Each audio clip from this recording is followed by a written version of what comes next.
हज़रात मोहतरम, आज आपके सामने बहुत ही अहम गुफ्तगू करनी है। वो ये कि क्रिकेट मैच खेलना या देखना, इस बारे में क्या हुक्म है। और इसी तरह जो लोग क्रिकेट मैच या खेलते हैं या देखते हैं, तो इमाम साहिब हूँ, तो उनके पीछे नमाज के बारे क्या हुक्म है। ये मसला बहुत अहम है। आपने तवज्जो के साथ इस मसले को समाअत फरमाना है।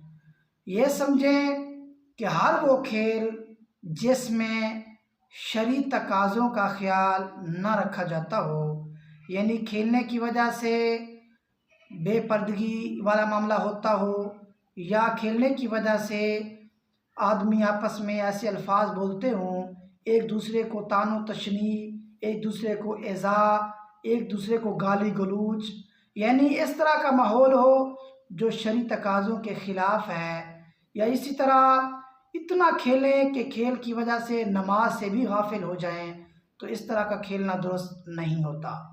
और इसी तरह देखने के मामला भी हुक्म यही है कि इतना देखें कि देखने की वजह से नमाज छूट जाए, बेपरवाह हो जाएं, वक्त ज़ाया हो जाए। और इसी तरह देखने के मामले में बेपर्दगी का मामला हो, या इसी तरह इस और कोई शरई तकाज़े पूरे ना हो रहे हों, तो फिर उनका देखना भी दुरुस्त नहीं होगा। ये अहम मसला था जो मैंने आपके सामने पेश किया। अमूमी तौर पर आजकल क्रिकेट हो या कोई और खेल हो जो खेले जाते हैं, यानी जिनका मकसद खेल ही हो और मकसद ना हो, तो अमूमी तौर पर उसमें बहुत सारी खराबियां पाई जाती हैं। शरई तकाज़ों का ख्याल नहीं रखा जाता, तो इसलिए उन तमाम खेलों से हमें बचना चाहिए। हम तमाम उन खेलों से मुकम्मल तौर पर ख़ुद भी इज्तनाब करें और अपने बच्चों को भी इन खेलों से खेलने से परहेज़ लाएं, यानी अपने बच्चों को महफूज रखें कि वो इन खेलों से बचें। ये तो मसला था जो मैंने आपके सामने पेश कर दिया।